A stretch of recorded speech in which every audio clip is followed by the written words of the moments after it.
변호인. 우리가 이 작업을 하면서 이제 지금 우리 평화박물관에서 하고 있는 고문 가해자를 찾아서 바로 반헌법 행자일전이 영화 변호인을 보면서 맞아, 저런 거 기록해야 돼 하고 하다가 이제 시작이 됐습니다. 여기서 차동영 경위죠. 사실은 이제 검사가 더 나쁜 놈들이 많은데 그래서 이제 고문경찰을 내세웠어요. 영화 구성상 고문과 그걸 같이 보여줘야 하기 때문에 차동영 비중이 커졌습니다. 우리가 프로젝트의 첫 제목이 차동영을 찾아서예요. 우리 프로젝트에. 그리고 이제 여기 조민기 죽었죠. 세상을 떴는데 영화를 보다 보니까 이제 이 미투 관련된 사람들이 구석구석에 나오네요. 이 조민기의 실제 모델이었던 사람이 고영주. 문재인 대통령을 공산주의자라고 불렀던 고영주죠. 그리고 이런 공안검사의 마청이 김기춘이었고. 그래서 여기 이제 국밥집 아줌마 김영애 씨도 벌써 세상을 떴네요. 그래서 여기서 이제 송강호가 각성하는 과정, 노무현 대통령이죠. 노무현 변호사가 각성하는 과정. 이제 그걸 이제 담은 거고. 또 영화 1987이 나왔습니다. 1987 아마 많이들 보셨을 거고. 근데 여기서 이제 고문을 당해서 죽었죠. 시간 이제 빨리 맞춰야 할 것 같습니다. 제가 또 2시에 또 다른 손님 오시기도 해서 빨리 맞춰야 할 것 같은데 시간이 벌써 이렇게 됐네요.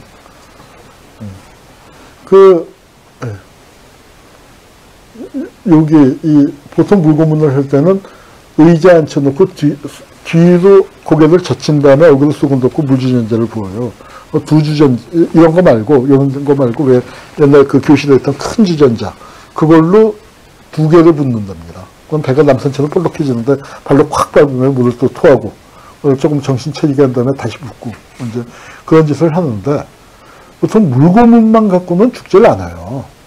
근데 어떻게 이제 이게 사고가 터졌냐면은 여기 이제 시한본부 대공분실 저도 여기 일주일 있었습니다만 여기에 이제 이렇게 진짜 한 곳에서 모든 걸 다 하게 그렇게 만들어 놓고 여기 욕조를 만들어 놓고 여기서 물고문을 이제 물고문 방식이 바뀐 거죠. 고개를 쳐박아서 이제 물 먹이게 하는데 원래는 가슴을 욕조턱에다 대고 이제 고개를 박으면 물을 한참 먹는 거거든요. 그런데 이거는 그날 재수가 없게 여기가 걸린 거예요. 목이 걸리니까 그걸 꽉 누르니까 질식돼서 금방 뻗어버렸죠. 그러니까 이 경찰 입장에서는 물 얼마 먹이 줄 아는데 이놈이 왜 이래 하면서 의사를 불러와서 빨리 소생을 시키려고. 그런데 이게 질식돼서 죽어버렸으니까 소생이 안 된 거죠. 의사가 와서 영화에서 잘 표현이 됐지만 그 의사 선생님이 그걸 이제 감추지 않고 사실대로 얘기하고. 그러니까 고문당했다고는 얘기를 안 했지만 옷이 젖어 있었다, 바닥에 물이 흥건했다, 소음이 들렸다. 그래서 이제 그걸 기자가 받아쓰게 되면서 이제 사건이 터졌습니다. 박차원 역할을 김윤석이 했고, 당시에 치안본부장을 우현 배우가 했는데 어때요? 좀 닮은 꼴이죠? 이거 닮아서 한 것보다는 우현이 1987년을 진하게 보냈잖아요. 이게 뉴스위크에 났던 사진이에요. 이거 고개를 숙이고 있어서 잘 모르지만 이거 딱 보니까 알겠죠. 우상호 국회의원이. 그때 전두환이는 현행헌법으로 가겠다. 사람이 죽었는데 우리가 들고 일어나서 싸웠지만 저거 진압할 수 있어. 가겠다 했고. 물고문 하는 게 이제 이런 과정이죠. 이렇게 이제 근데 처음에는 이렇게 2명이 한 걸로 했어요. 2명이 한 걸로 했다가 이제 실은 은폐했었던 거. 그다음에 여기서 박차원이가 얘기하니까 박희순이 어떻게 해요? 받들겠습니다. 딱. 그만큼 그쪽 세계, 공안 경찰들의 세계가 또 센 거죠. 그걸 이제 이 설경구의 실제 모델이 김정남 교문수석. 이분이 이제 받는 거죠. 이게 호가 우촌인데 이걸 쓴 사람은 이부영 선생. 이부영 선생이 감옥 안에서 써서 교도관에게 이제 이렇게 전달을 한 걸로 되어 있는데 교도관은 2명이에요.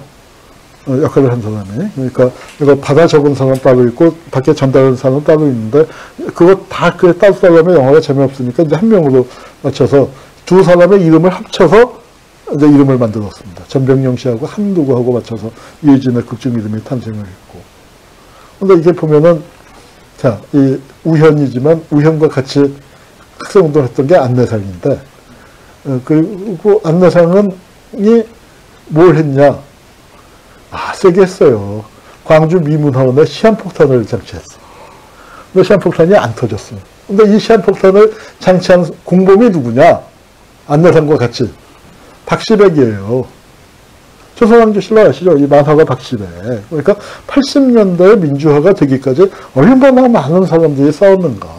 그 사람의 안내상이 송곳에 나와서 이 역할을 했죠.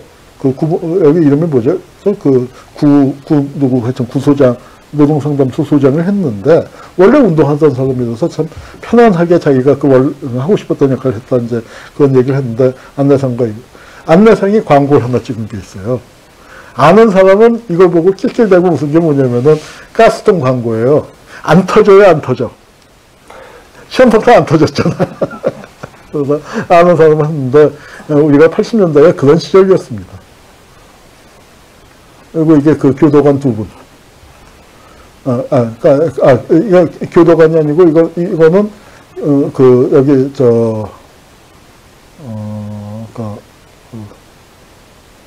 교도소, 교무 과장인가.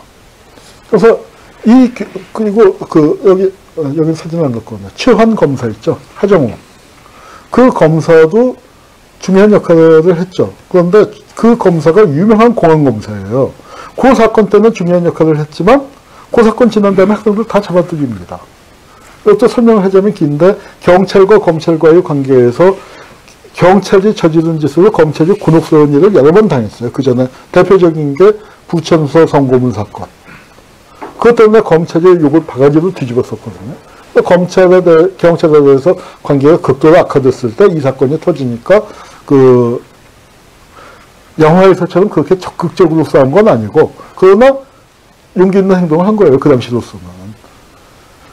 부검의 허락을 안 하고, 그러니까 화장의 허락을 안 하고 부검을 하게끔 만들어서 고문에 의해서 죽었다는 걸 확실하게 밝혀내는 역할을 한 거 맞아요. 그런 역할이 없었으면은 이 사건 절대로 안 밝혀집니다. 그래서 그 사건에서 중요한 역할을 했는데, 실은 유명한 공안검사로 그 활동을, 공안검사 짓을 계속 했습니다. 여기에 이제 강용주라고 광주 트라우마 센터 소장을 했었던 고문 피해자예요. 간첩단 사건에 연루됐었고, 광주에서 마지막 남았던 고등학생 시민군으로 도청에 끝까지 남았던 친구입니다. 근데 이 친구가 나중에 간첩단 사건으로 됐고, 간첩으로 들어간 다음에 최연소 비전향 장기수예요. 선배들은 전향서 쓰고 나가는데 나는 전향서 못 쓴다고 버텨서 13년인가를 징역을 살고 99년 초에 나왔습니다.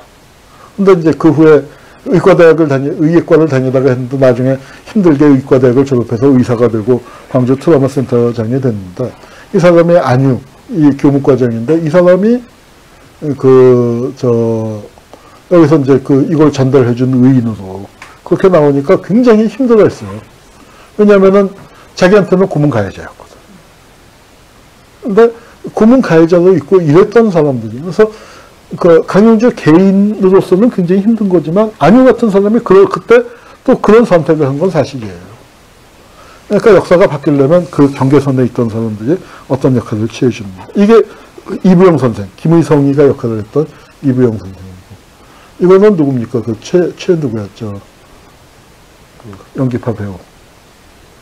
명량도 나오고 했던 누구예요? 최민식. 네, 최민식의 친동생이래요. 최민식의 친동생. 그리고 이제 흰치 패터 얘기. 지만원이가 요새 또 이제 이런 거 쓰고 있습니다. 네, 택시 운전사 영화 참 잘 나왔죠. 잘 나왔고, 여기도 이제 영화에서 마지막 택시 추격 장면 같은 거는 이제 너무 좀 극화를 시켰고, 말모이도 그래요. 사전 만드는 것만 갖고 해도 잘 했을 텐데, 그 원고를 뺏기 위해서 일본 경찰이 헌병이 총을 쏘고 이거는 좀 너무 오버한 거죠. 그 원고가 중요한 원고이면은 틀림없지만, 네, 그렇게까지 가지는 않았습니다. 흰치피터, 또 광주를 다뤘었던 영화에 화려한 휴가가 있죠.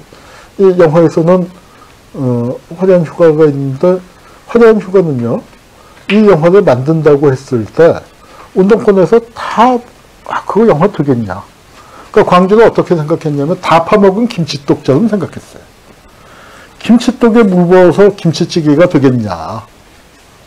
그렇게 얘기했는데 아무도 상상을 못했는데 이게 750만 대박이 났죠. 5.18을 갖고 했을 때 우리 김원봉은 몰랐다고 했지만 이게 화련휴가 신도림에 나와서 추정 60분인가 PD수첩에서 이걸 취재를 했는데 거기에 끝에 기가 막힌 장면이 나와요. 유신을 아냐 했더니 유신? 이렇게 하더니 이제 인터뷰를 하는데 김유신이요? 학생들이 유신도 몰라. 5.18을 했더니 5.18 알아요 했더니 5.18? 내가 거기 갸우뚱갸우뚱 하더니 8.15? 이제 이런 상황이에요. 그러니까 운동권은 저 광주 이제 뭐 얘기할 만큼 했어. 이제 다 됐어. 그러고 있었는데 이 화련휴가 영화를 만들어서 보여주니까 뭐 비판하는 사람, 운동권에서 비판하는 사람은 심파였다. 뭐 미국도 안 나온다. 그렇게 비판을 했지만 어쨌거나 광주를 몰랐던 사람이 750만이 울었잖아. 아하.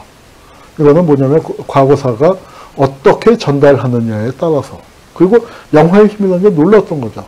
저거 만든 유인택 선배는 너랑 잘 알아요. 친한 선배인데, 저거, 형, 그거 뭐, 어떻게 이상했어요? 했더니, 100만만 들어라. 똔똔만 되면은 저건, 그래도 80년대를 살았던 사람으로서 지명방어전이다 하고, 100만만 들어라 했는데 자기도 750만이 들 줄은 몰랐다고 합니다. 26년이라는 영화가 또 있었죠. 저는 이거는 영화보다 원작 만화가 훨씬 좋아요. 강풀이에 맨날 트위터에다가 밤 12시 넘으면은 오늘의 야식.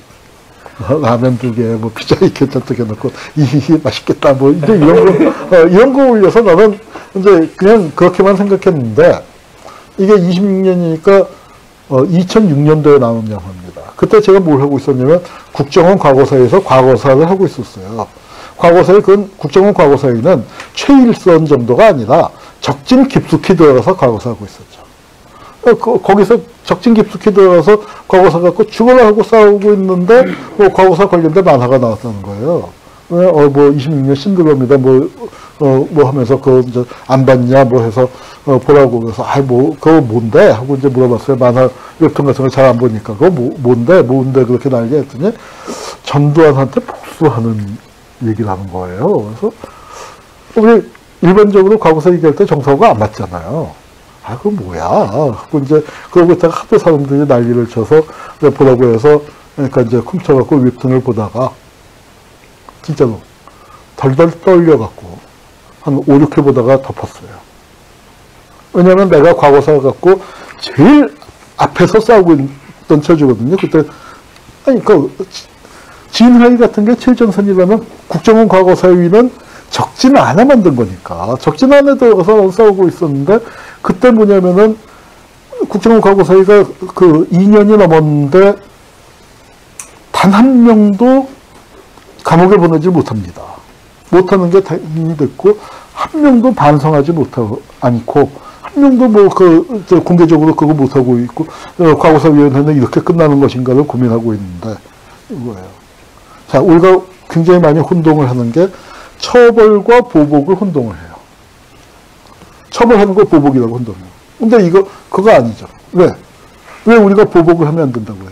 악순환이 되니까. 나도 보복은 반대예요. 그런데 보복을 못하게 하려면 처벌을 제대로 해야지. 아니야. 네가 하면 안 돼. 희생자 유가족이 났을 때 너는 가만히 있어. 우리가 처벌할게. 이래야 보복을 말 걸 수 있는 거죠.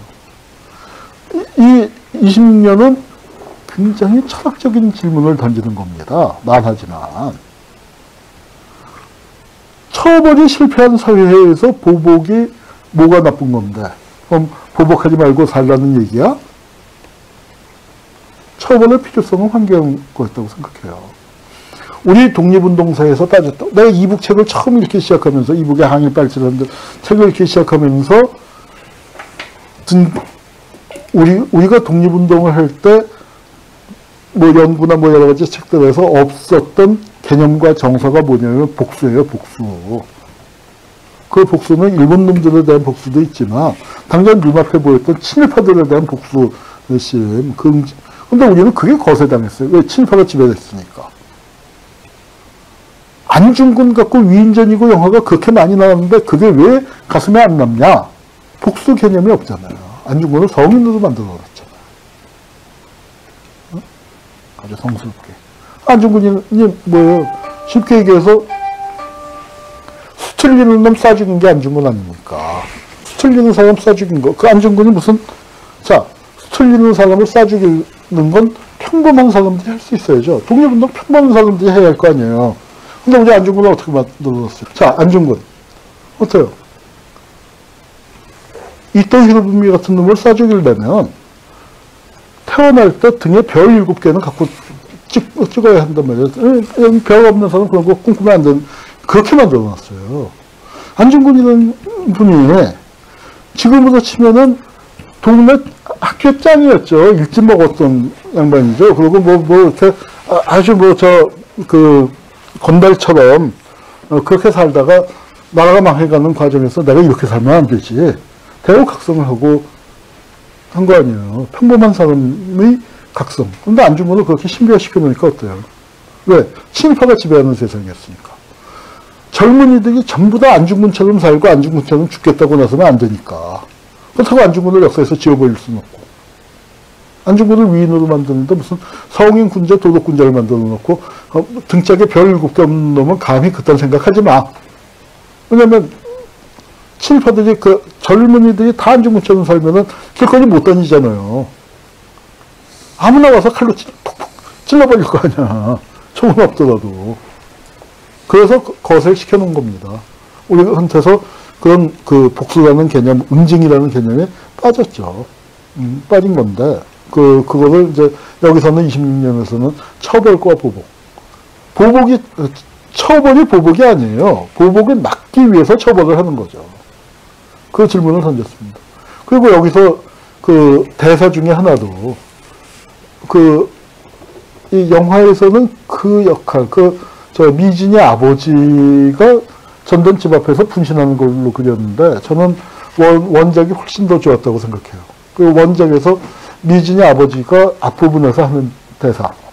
그거 깜짝 놀랐어요. 난 강풀이, 우리는 광주도 살았기 때문에, 광주, 같은 시대인데, 강풀 씨가 아마 저보다 한 15년쯤 아래일 거예요.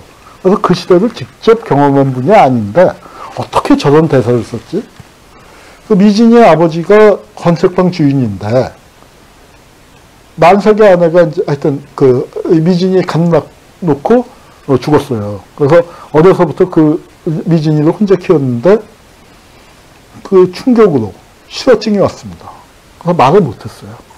그러다가 미진이가 사격선수인데 엉뚱한 생각을 하는 걸 알고, 근데 그때 병이 깊어서 죽기 직전에 말문이 터지면서 대사를 한마디를 하는데, 그런 대사를 어떻게 만화에서 쓸 수 있었을까 싶었어요. 근데 그게 뭐냐면은, 미진아, 너는 네 인생을 살아라.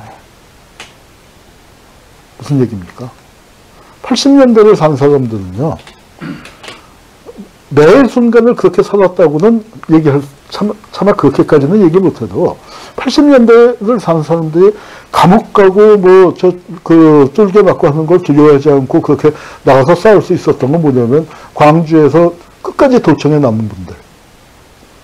그분들의 인생을 대신 살아야 한다는 책임감이 있었던 거예요. 가끔씩 그런 기분이 들어요. 이게 누가 앉아있는 것 같아. 누가 이렇게 우리한테 손을 짚고 있는 것 같은. 그걸 이렇게 팍 털쳐내지 못하는 거죠. 그런 기운이 들 때, 그런 힘에 의해서, 우리의 책임감에 의해서, 그게 살아남은 자의 슬픔이었고. 그래서 우리는 뭐냐면, 때때로, 먼저 가신 그분들의 삶을 살아야 했던 거예요. 그 아버지는 누구의 인생을 산 거예요? 딸 키우면서. 죽은 엄마의 인생을 대신 살았던 거예요. 근데 그게 쉬운 일이 아니죠. 왜? 딸은 평범한 행복을 살기를. 그런데 이미진이가 그 총을 갖다가 사격선수로 썼던 그 총을 전단을 향해서 쏠려는 걸 눈치를 채고서 너는 네 인생을 살아봐. 그건 우리 아버지 세대 인생이었다. 야, 그 대사를 어떻게 만들어낼 수 있을지 참 놀라운 그 대사였습니다. 근데 영화는 그 분위기를 못 살렸어요. 이제 광주에 가면은 광주에서 전사, 국립묘지예요. 우리 5.18도 국립묘지인데 우리 국립묘지에 가면 광주에서 전사했다고 나오죠. 화려한 휴가 역사를 왜곡했다고 규탄을 하고, 님을 위한 행진곡, 세월호 가라앉기 일주일 전이에요. 거기 님은 누구인가, 뭐 제안군이네, 뭐 이런 데서 이렇게 막 와글와글 떠들고, 보훈처 행사할 때 어떻게 방아타령을 틉니까? 님을 위한 행진곡은 틀질 못하게 하고, 진안원 이제 하고, 이거는 이제, 네. 진안원 얘기는 그래서 5.18 왜곡과 관련해서 여기만 볼까요? 진안원이 처음에는 나쁘지 않았어요. 나름 합리적이었어요. 그리고 어딜 나왔냐? MBC 백분 토론에 유시민이가 백분 토론 사회를 맡은 첫날이에요.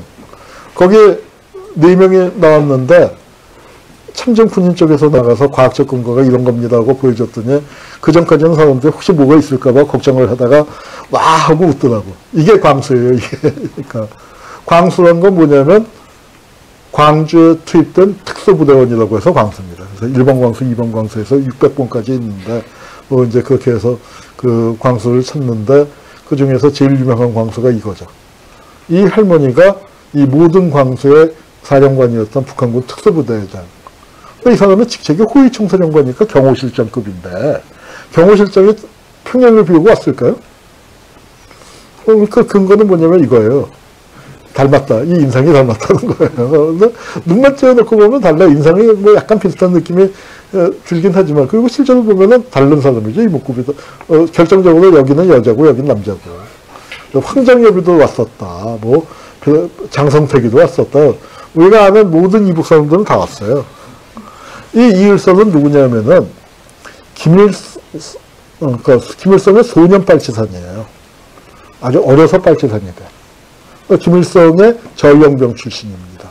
그리고 김정숙이 일찍 죽잖아요. 그 다음에 어린 김정일을 키운 게 이일설이에요. 그래서 김정일이 살아생전에도 이일설이 최고의 대접을 받았습니다. 김정일과 이일설인데 이북의 원수가 2명이에요. 김정일이 공화국 원수고 여기가 인민군 원수예요. 그러니까 김정은도 이일설에 대해서는 아버지가 깍듯이 모셨던 분이니까 김정은도 깍듯하게 모시죠. 깍듯하게 모시는데 그 이일설이가 여기 총사령관으로 왔다는 거고 이일설만 왔나 김영철도 황병도도 왔다는 게 이제 그 얘기입니다. 우리 이제 그 시그널은 광주를 다룬 건 아니었지만 시그널을 보면서 광주 생각이 많이 났는데 역사는 과거와 현재와의 대화라고 하잖아요. 이게 보니까 진짜 과거와 현재가 대화를 해요. 무전기를 통해서 이상한 무전기를 갖고 과거와 현재가 대화를 하는데 내가 이 영화를 볼 때 이게 2015년 말 16년 초쯤에 이제 방영을 했는데 밖에 한참 나가고 있을 때요. 그때 어떤 느낌이 들었냐면 자꾸 나한테 무전이 오는 것 같은 느낌이에요. 과거와 현재와의 대화라는 걸 늘 역사 공부하는 사람으로서 과거와 늘 어땠을까 마음속으로 이제 늘 생각하고 물어보고 질문을 던지고 하는데 이 드라마를 보고 난 다음에 진짜로 무전이 뚜뚜뚜뚜 와요. 무전을 받아보면 어딥니까 물어봤더니 나한테 물어봐요. 거기 어딥니까 해서 뭐 이제 이때니까 2016년 초에 서울입니다. 아 그래요? 80년 5월 26일 광주입니다. 광주 항진기간에 도청에 남은 형들이 무전을 하는 거예요. 그때는 몰랐지만 돌이켜보면 내가 살아온 내 삶 속에서 광주가 그때 내가 대학교 3학년이었는데 이렇게 중요한 자리로 그냥 탁 들어와 버린 거죠. 그 무전이 와요. 무전이 오면서 이렇게 얘기해요. 아, 그 2016년이요? 야, 일제 36년만큼의 기간이 흘렀군요. 시간이 진짜로 그렇게 흘렀잖아. 지금 대한민국은 좋은 나라 됐죠? 그렇게 물어보는데 내가 뭐라고 얘기합니까? 그래서 대답을 못하겠어요. 너무 못하니까. 그때, 그러니까 뭐라고 물어보냐면, 쉽게 그러니까 쉬운 질문을 해요. 대한민국 지금 대통령이 누굽니까? 반대편으로 물어봐요. 이 기어들어가는 목소리로 박근혜요. 박근혜요? 네, 박근혜요. 그 박근혜요? 네, 그 박근혜요. 혼란이에요, 헐. 광주에서 누구랑 싸웠습니까? 전두환 노태우랑 싸웠는데, 이게 차지철 그 12.6 사건 때 죽은 경호실장이고. 뭡니까? 이 사람들이 박정희의 경호원이었던 거예요. 경호실 작전차장부, 행정차장부. 그러니까 유신이라는 게 뭐냐면 박정희의 경호원들, 어제 박정희 죽고 난 다음에 계속 권력을 잡아간 거 아니에요. 그 유신 잔당들이에요. 그 잔당들하고 싸우는 건데, 3당을 하다가 못해서 유신 분당이 박근혜까지 대통령이 됐다니. 그게 어찌해요.